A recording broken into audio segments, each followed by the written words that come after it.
Scenario. Huck. Suspenseful opening. Imagine this. It's 2 a.m. in Ouagadougou.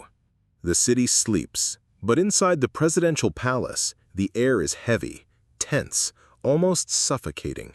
Phones are ringing non-stop, advisors rush in and out, and at the center of it all sits Ibrahim Traoré, the young revolutionary president, eyes burning with sleepless fire.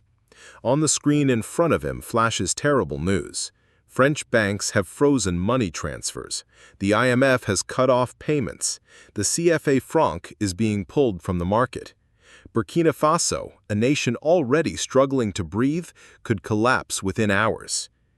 Inside the room, panic spreads. Ministers whisper in fear, their voices trembling. The finance minister dares to speak.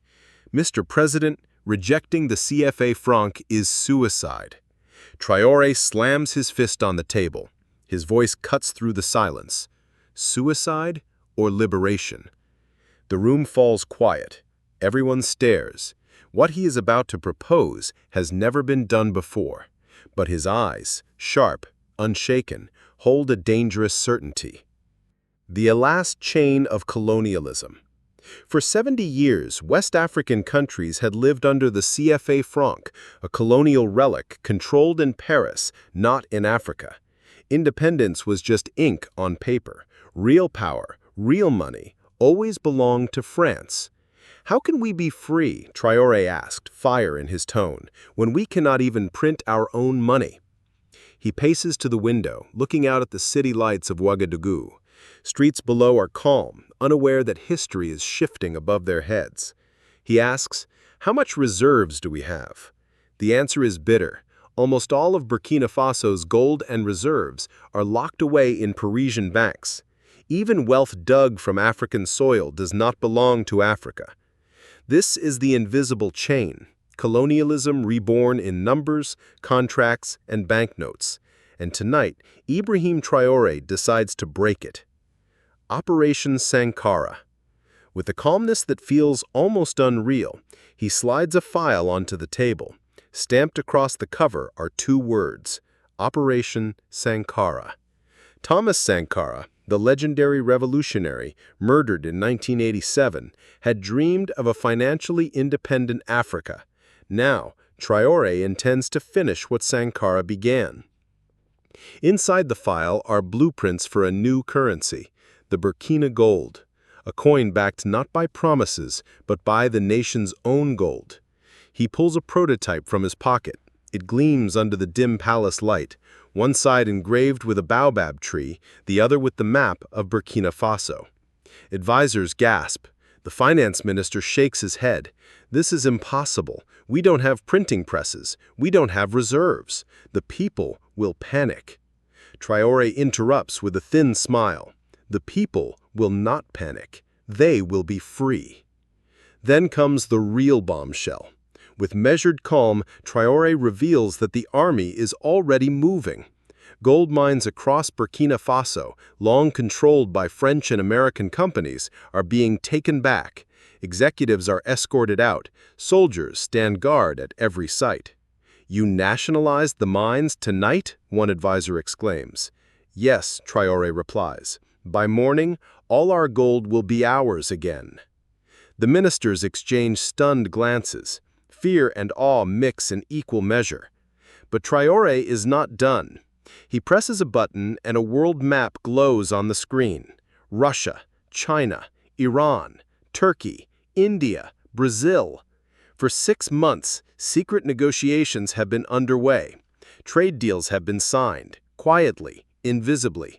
"We don't need the dollar. We don't need the euro," he explains. "We will sell our gold directly in exchange for technology, medicine, and tools. We will bypass the Western banking system entirely." Shock spreads across the room. The West had no idea. The blockade came too late. Traoré had already prepared another road. Then he unveils the boldest move of all, a digital wallet app for every citizen.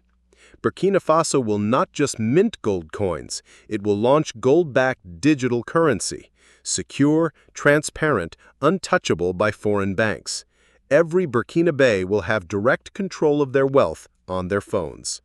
Advisors stare, speechless. Some see brilliance, others see madness, but one thing is clear: the old chains are breaking. The announcement. Dawn approaches. Ministers ask when the people will hear of this. Tomorrow? Next week? Traore shakes his head.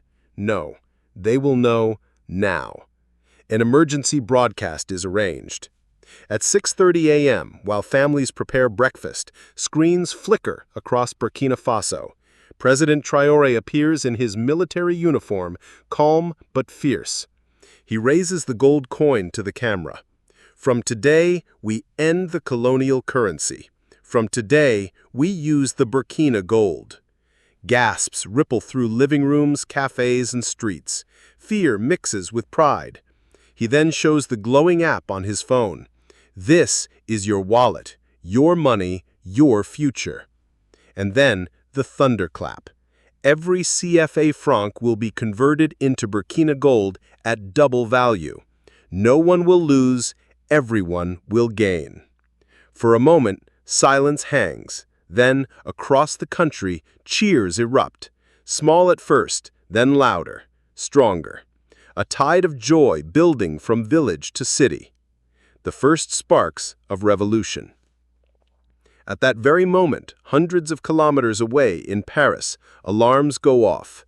French bankers stare at their screens in disbelief. 6 African nations, Burkina Faso, Mali, Niger, Guinea, Togo, Benin, are leaving the CFA system simultaneously. It is not just rebellion, it is a coordinated revolution. The West prepares sanctions, media headlines scream economic suicide. But in the streets of Africa, something else begins. Hope. Children smile as parents download the wallet app. Farmers hold coins with trembling pride. People whisper the same words across towns and villages. For the first time, this money is ours. The sun rises over Ouagadougou. The world has changed forever. Earth, the day after. The world woke up to shock. Newspapers in Paris, London, and Washington carried the same headline: Burkina Faso abandons the CFA franc. On TV screens, anchors spoke with disbelief. Experts warned of economic collapse. Politicians called it reckless. But on the ground, in Africa, the reality was very different. In Ouagadougou's streets, markets reopened. Vendors exchanged the new Burkina gold coins. Farmers used the mobile wallet app to sell crops directly. For the first time, they were not at the mercy of foreign banks. A mother held her phone and whispered to her children, "This money is ours now. No one can take it away." Across Mali, Niger, and Guinea, the same scenes unfolded. People lined up not in protest, but in celebration. The sound of joy replaced the sound of despair. The African awakening. The move spread like fire across the continent. In Ghana, students marched with signs reading, "We want Ghana gold." In Senegal, crowds chanted outside Parliament, "No more CFA." In Nigeria, youth movements demanded their leaders break free from the dollar system. For decades, Africa had been divided by borders drawn in European capitals. But now, a new unity was being born, not of maps, but of shared struggle, shared pride. For the first time in modern history, Africans believed we can control our destiny. The reaction of the West. Western governments were furious. Sanctions were announced. French companies pulled out of Burkina Faso. The European Union froze assets. American banks blocked transactions. But instead of collapsing, Burkina Faso found lifelines elsewhere. Russian cargo planes landed in Ouagadougou carrying wheat, fuel, and medicine. Chinese engineers arrived with technology for building gold refineries and solar plants. Turkey and Iran signed trade deals overnight. Burkina Faso did not beg, it traded. It negotiated from strength, and it shocked the world by standing tall.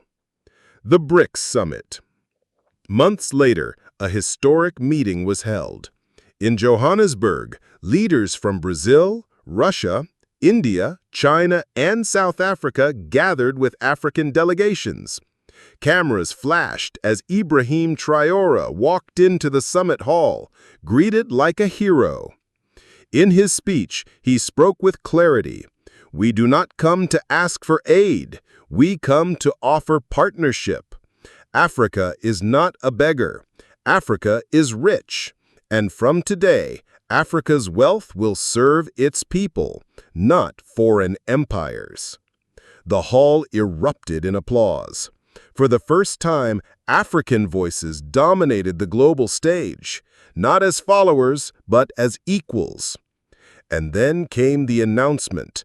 The Burkina Gold digital wallet would be expanded across West Africa. BRICS nations agreed to recognize it for trade. Gold-backed currency was no longer an idea. It was now part of the global economy.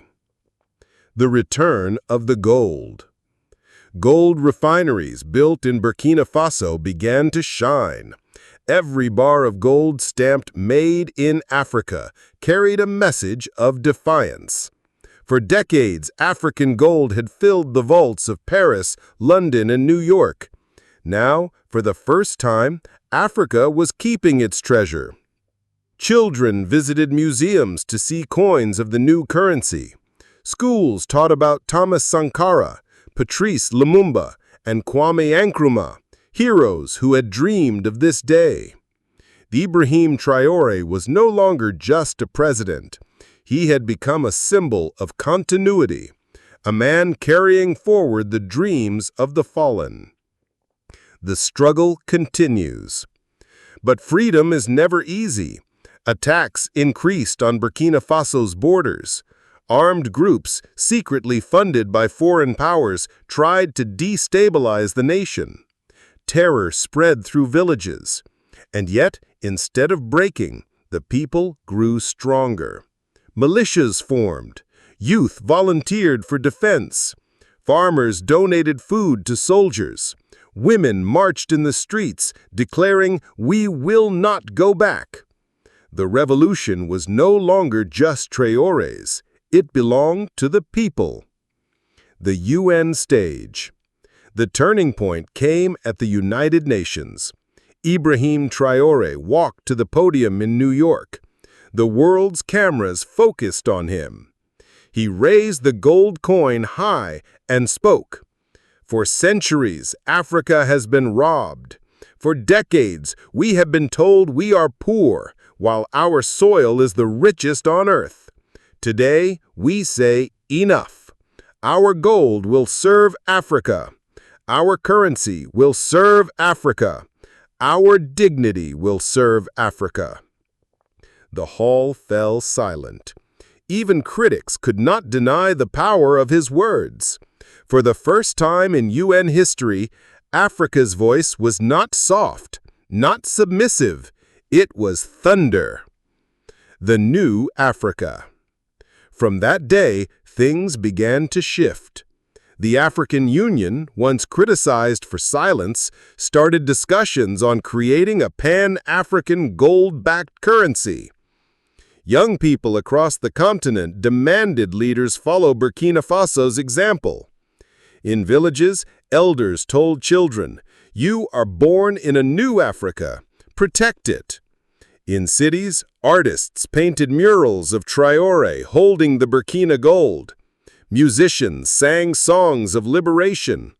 A cultural renaissance bloomed. Africa was no longer waiting for permission. It was writing its own story. The legacy. Years from now, historians will remember the night when a young soldier chose courage over fear and a small nation dared to challenge empires. They will say, Burkina Faso lit the fire that spread across Africa. And the children of Africa will grow up knowing that freedom is not given, it is taken. That dignity is not borrowed, it is earned. As Ibrahim Traoré once said, "We may be poor in money, but we are rich in courage." And courage once awakened is unstoppable.